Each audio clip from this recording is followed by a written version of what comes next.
السلام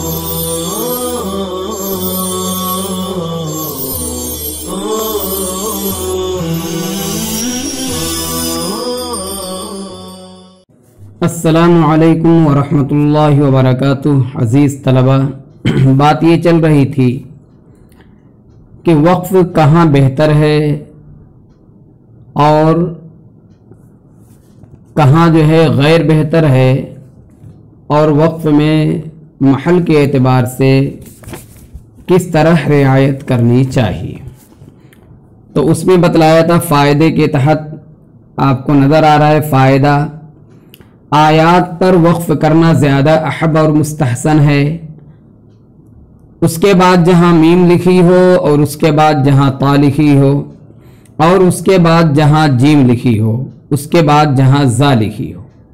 پھر ایک بات یہ بتلائی گئی تھی کہ اولا پر غیر اولا کو ترجیح دینا، یعنی آیت کو چھوڑ کر غیر آیت پر وقف کرنا، یا میم کی جگہ وصل کر کے تا وغیرہ پر وقف کرنا، یا اور آپ بڑھا لیجئے کہ تا کو چھوڑ کر کے جیم پر، جیم کو چھوڑ کر کے زا پر، زا کو چھوڑ کر کے صاد پر وقف کرنا، یہ سب جو ہے کیا ہے، غیر مستحسن ہے، اچھا نہیں ہے۔ بلکہ ایسا انداز رکھے کہ جب سانس توڑے تو آیت پر ہو یا میم پر ہو یا تا پر ہو۔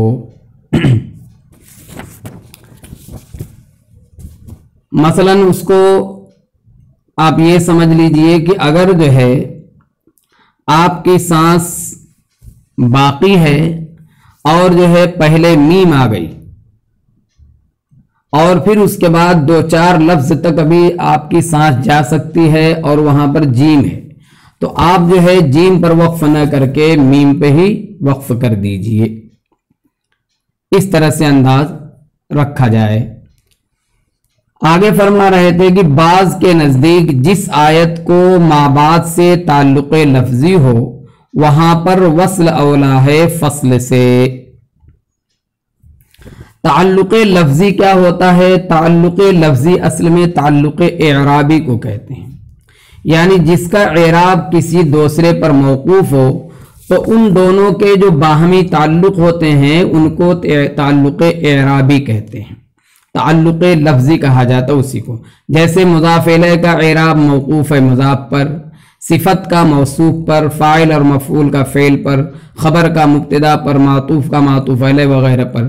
بس مضاف، مضاف الیہ، موصوف صفت، فعل فاعل اور مفعول، مبتدا خبر معطوف علیہ اور معطوف وغیرہ کے باہمی تعلق کو کیا، جو باہمی تعلق ہوتا ہے اس کو تعلق لفظی اور تعلق اعرابی کہا جاتا ہے۔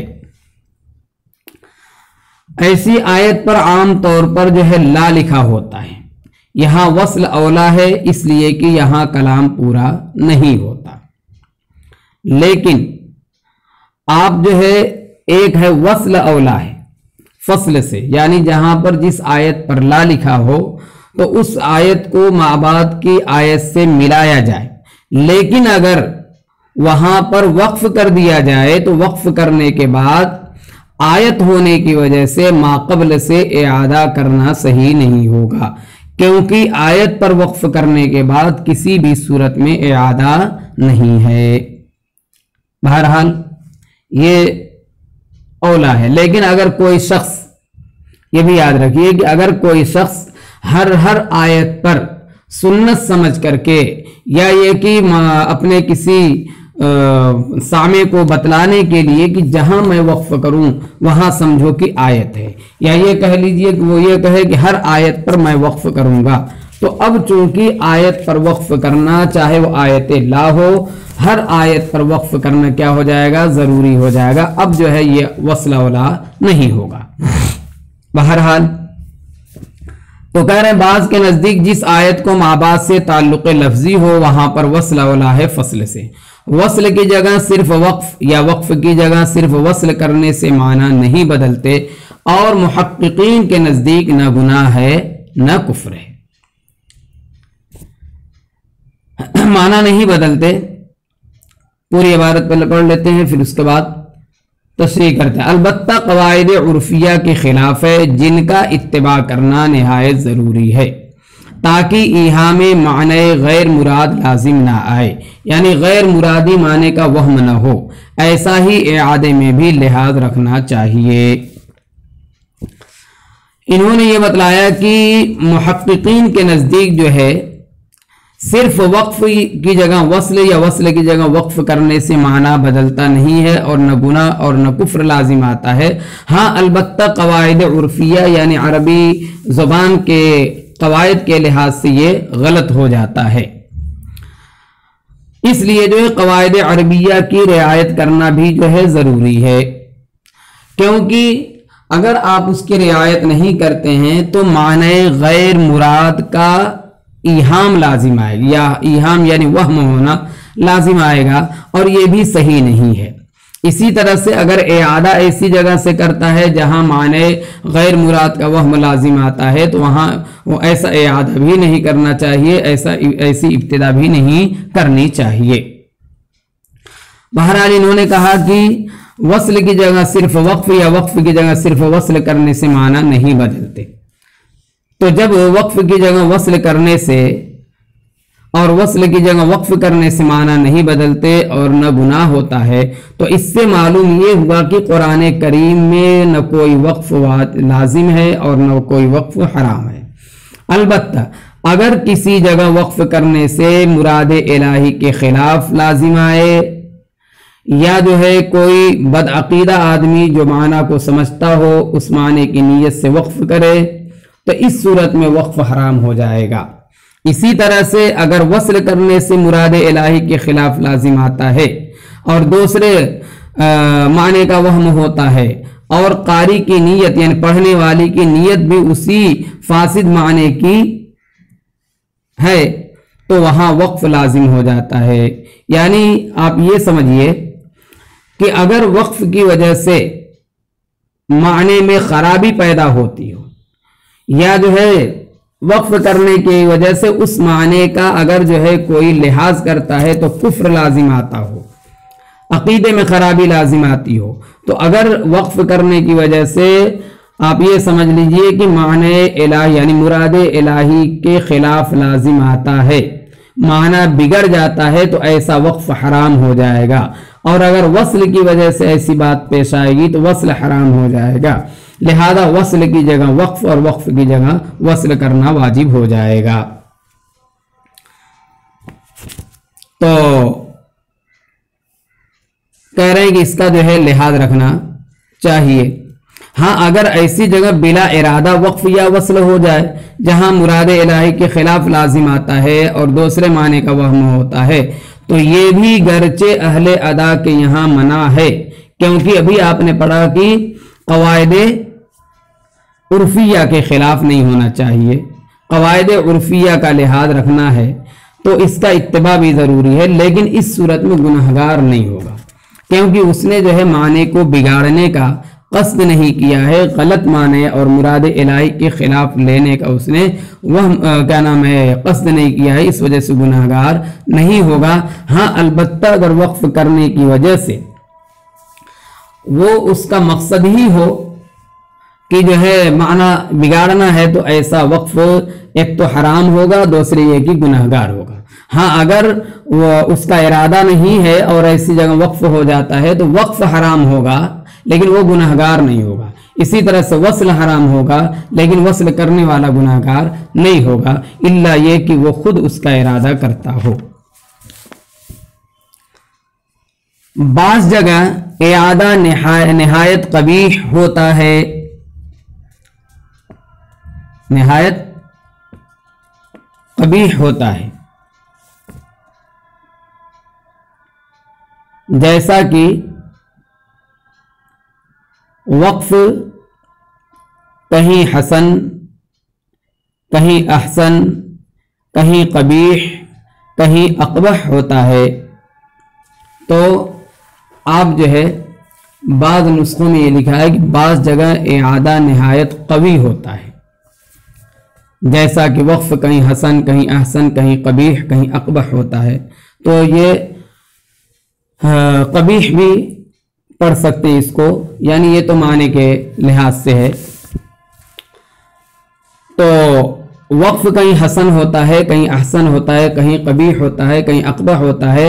यानी अगर जो है वक्फ करने की वजह से माने में और सुनने वाले को जो है बशाशत पैदा होती है तो ऐसा वक्फ जो है अहसन होता है, और कहीं माना पूरा होता है तो हसन होता है, कहीं माना पूरा नहीं होता है तो कबीह होता है, और कहीं ऐसी गड़बड़ी पैदा हो जाती है, ऐसी गलती और ऐसा जो है माने में खल्त हो जाता है और ऐसा माना बिगड़ जाता है कि जिससे कुफ्र वगैरह लाजिम आता है, तो ऐसा वक्फ जो है अक़बह होता है। ऐसे ही अगर इब्तिदा की जाए तो इब्तिदा में भी अगर इस तरह के मानी पैदा होते हैं या इआदे में जो है मानी पैदा होते हैं तो वो वही हुक्म रखेगा। यानी इआदा और इब्तिदा भी क्या हो सकता है, हसन, अहसन, कबीह, अक़बह सब हो सकता है। अगर जो है मानी में बशाशत पैदा होती है सुनने वाले को इआदे से और इब्तिदा से तो अहसन हो जाएगा वरना हसन होगा, और अगर मानी में जो है इआदे की वजह से कुछ जो है क्या कहते हैं मुराद इलाही के खिलाफ लाजिम आता है तो कभी होगा, कहीं कुफ्र वगैरह लाजिम आता है तो अक़बह हो जाएगा। तो उसके लिए मुसन्निफ़ फरमाते हैं बाज़ जगह इआदा निहायत कबीह होता है, जैसा कि वक्फ कहीं हसन, कहीं अहसन, कहीं कबीह होता है, कहीं कबीह, कहीं अक़बह होता है। ऐसा ही इआदा भी 4 किस्म है, यानी इआदे की भी 4 किस्में हैं। इआदा भी 4 किस्मों पर है। कैसे? तो जहां से इआदा हसन या अहसन हो, जहां से इआदा हसन या अहसन हो वहां से करना चाहिए, वरना इआदे कबीह से इब्तिदा बेहतर है। मसलन क़ालू इन्नल्लाह फ़क़ीरुन व नहनु अग़निया, ये है। अब जो है आप क़ालू इन्नल्लाह फ़क़ीरुन व नहनु अग़निया, तो अब जो है क़ालू से जो आप इआदा करेंगे ये हसन है, और इन्नल्लाह फ़क़ीरुन व नहनु अग़निया से अगर इन्नल्लाह से आप इआदा करते हैं तो ये कबीह हो जाएगा। आगे फरमा रहे हैं तमाम औकाफ पर सांस तोड़ना बावजूद दम होने के ऐसा न चाहिए। दम यानी सांस, तमाम औकाफ पर जो है सांस नहीं तोड़ना चाहिए, बल्कि जहां तक मुमकिन हो आगे तक बढ़ना चाहिए। तो तमाम औकाफ पर करें सांस तोड़ना बावजूद दम होने के ऐसा न चाहिए। कारी की मिसाल मिस्ल मुसाफिर और औकाफ को मिस्ल मनाजिल के लिखते हैं। यानी उलमाए किराम जो है कारी की मिसाल कहते हैं कि कारी जो है मिस्ल मुसाफिर के है और औकाफ जो है मिस्ल मनाजिल के हैं। तो आप जानते हैं कि मुसाफिर जो है हर मंजिल पर वक्फ नहीं करता, यानी नहीं ठहरता और वहाँ पर जो है क़याम नहीं करता जब तक कि उसको कोई ज़रूरत ना हो। तो इसी तरह से क़ारी कुरान को भी हर वक्फ की जगहों पर क्या कहते हैं, सांस तोड़ना और वक्फ करना ज़रूरी नहीं है। तो जब हर मंजिल पर बिला ज़रूरत ठहरना फजूल और वक्त को ज़ाये करना है, तो ऐसा ही हर जगह वक्फ करना फ़ेल अबस है। यानी ये भी एक लग़्व काम है, जितनी देर वक्फ करेगा उतनी देर में 1-2 कलमा हो जाएंगे। यानी आप ये जानते हैं कि कुरान के हर कलमे हर हर्फ पर जो है 10 नेकी मिलती है, एक नेकी जो 10 गुना होकर के मिलती है। तो आप जब तक वक्फ करेंगे बिला ज़रूरत, तो उस वक्त जो आप वक्फ करने में जो आपका वक्त जाता है उतनी देर में आप कई कलिमात जो है कुरान के अदा कर सकते हैं और आप जो है बहुत सारा सवाब जो है कमा सकते हैं। तो उसको मुसन्निफ फरमा रहे हैं कि तमाम औकाफ पर सांस तोड़ना बावजूद दम होने के ऐसा न चाहिए। कारी की मिसाल मिस्ल मुसाफिर और आप औकाफ को मिस्ल मनाजिल के लिखते हैं, यानी उलमाए किराम। तो जब हर मंजिल पर बिला ज़रूरत ठहरना फजूल और वक्त को ज़ाये करना है, तो ऐसा ही हर जगह वक्फ करना भी फ़ेल अबस है, यानी बेकार काम है, लग़्व काम है। जितनी देर वक्फ करेगा उतनी देर में 1-2 कलमा हो जाएंगे और सवाब मिल जाएगा। अलबत्ता लाजिम मुतलक और ऐसे ही जिस आयत को माबाद से ताल्लुक़ लफ्ज़ी न हो ऐसी जगह वक्फ करना ज़रूरी और मुस्तहसन है, क्योंकि मैंने अभी आपको बतलाया कि बहुत सी जगह वक्फ करने की वजह से माना सुनने वाले को जो है एक बशाशत होती है और कल्बी मसरत होती है। तो ऐसी जगह पर और ये वक्फ लाजिम की जो अलामत है, वक्फ मुतलक की जो अलामत है या आयात हैं, तो वहाँ पर जो है माना पूरा हो जाता है। इस वजह से ऐसी जगह वक्फ करना मुस्तहसन है। जैसा कि अभी आपको एक हदीस बतलाई गई थी कि आप सल्लल्लाहु अलैहि वसल्लम हर आयत पर वक्फ फरमाते थे, तो जाहिर सी बात है कोई वजह होगी जब भी तो हर आयत पर वक्फ फरमाते थे। अब आगे जो है एक बात ये बतला रहे हैं कि वक्फ करने में एक गलती ये होती है। देखिए वक्फ की हकीकत क्या है? वक्फ की हकीकत ये है कि सांस और आवाज दोनों टूट जाए, और दूसरी बात यह है कि जो कलमा यानी जिस कलमे पर आप वक्फ कर रहे हैं तो हरफे मौकूफ अलैह साकिन हो जाए। अगर वक्फ बिल इस्कान करते हैं या जो वक्फ बिल इस्माम करते हैं तो होंठों से इशारा हो जाए, और रोम करते हैं तो एक तिहाई हरकत पढ़ी जाए। आमतौर से मैंने आपको बतलाया था कि वक्फ बिल इस्कान ही होता है, उसके मुताबिक जो मुसन्निफ फरमाते हैं। हाँ, अब ये जो है आप ये समझ लीजिए कि अब आप जो है वक्फ करते हैं लेकिन सांस नहीं तोड़ते।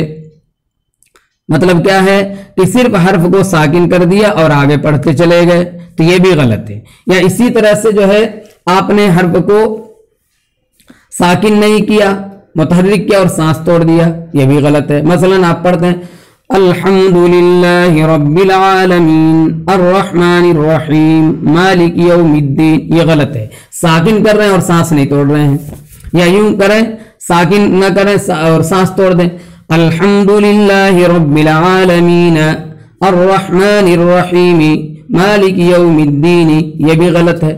तो दोनों चीजें जरूरी है, साकिन करना और सांस तोड़ना। तो ये फरमा रहे हैं मुसन्निफ, और कलमे को महज साकिन करना या और जो अहकाम वक्फ के हैं उनको करना बिला सांस तोड़े, इसको वक्फ नहीं कहते, ये सख्त गलती है। वक्फ की हकीकत इसीलिए मैंने बताया, वक्फ की हकीकत क्या है कि कलमे हरफे मौकूफ अलैह को साकिन भी किया जाए और सांस भी तोड़ी जाए। दोनों में से किसी एक का जो है न करना, ये जो है सख्त गलती है। एक का न करना का मतलब कि सांस नहीं तोड़ता, सिर्फ साकिन करता है, जैसा भी पढ़ के मैंने बतलाया, ये भी गलत है। साकिन नहीं करता, सांस तोड़ देता, ये भी गलत है। तो साकिन करना भी होना चाहिए और इसी तरह से सांस तोड़ना भी होना चाहिए, यानी दोनों चीजें एक साथ होनी चाहिए। और अगर साकिन नहीं करता, इस्माम या रोम करता है, तो वो जो है सूरत इख्तियार करनी चाहिए, बगैर उसके वक्फ करना जो है ये क्या कहते हैं, गलत है। उसी को मुसन्निफ फरमाते और कलमे को महज साकिन करना या और जो अहकाम वक्फ के हैं उनको करना बिला सांस तोड़े।